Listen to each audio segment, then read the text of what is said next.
going to answer my activity. Okay. And I have my pencil for home. Sige na. That pencil. Basa. Ang tatay. Masipag ang tatay. Maaga siyang pumasok sa tanggapan. Tuwing hapon may pasalubong siya para sa atin.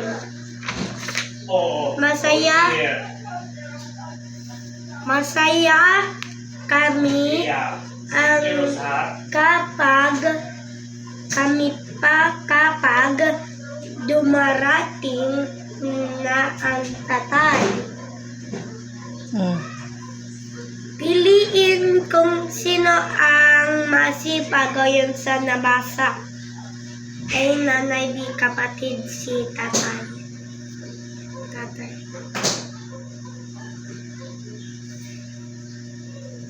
Isulat ang salitang nagsasabi kung saan pumasok ang tatay. Basahin mo doon. Saan pumasok ang tatay? Okay. Sulat mo po.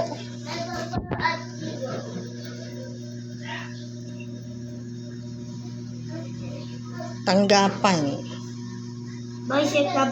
Or in English, it's maybe office or any room for working. Okay, Mama, you ready, right? Okay po. Next, number 3.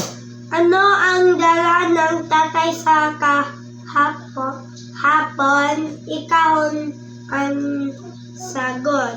Pera, pasulubong, damit. Ano sabi? Wait lang. Ano ang sa hapon?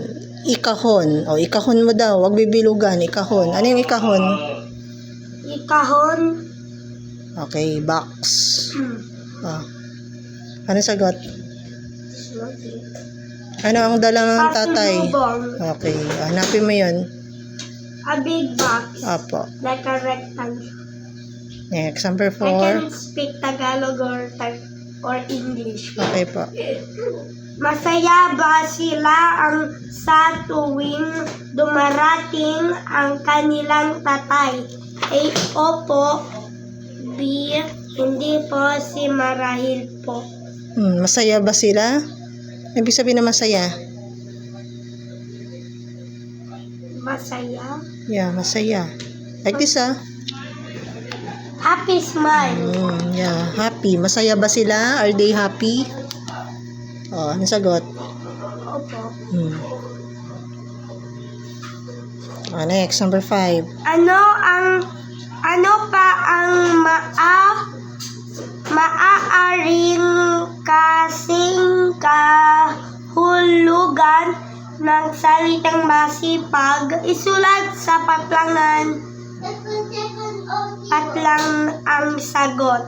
Iba pang word sa Tagalog. Was it and again? Yeah, iba pang word sa Tagalog ng masipag. Could be matyaga. You write the word matyaga. Masipag in English is industrious. Okay? Matyaga, maybe diligent or patient. Matyaga. You write matyaga. Matiyaga.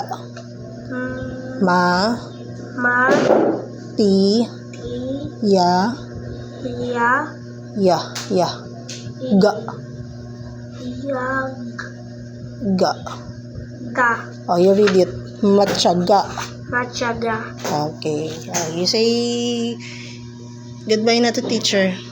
Goodbye, teacher. Okay, I'm gonna wait for another. I'm going to wait for another day. Bye. Another what? Homework. Homework. Okay. Bye. Okay, Pogi.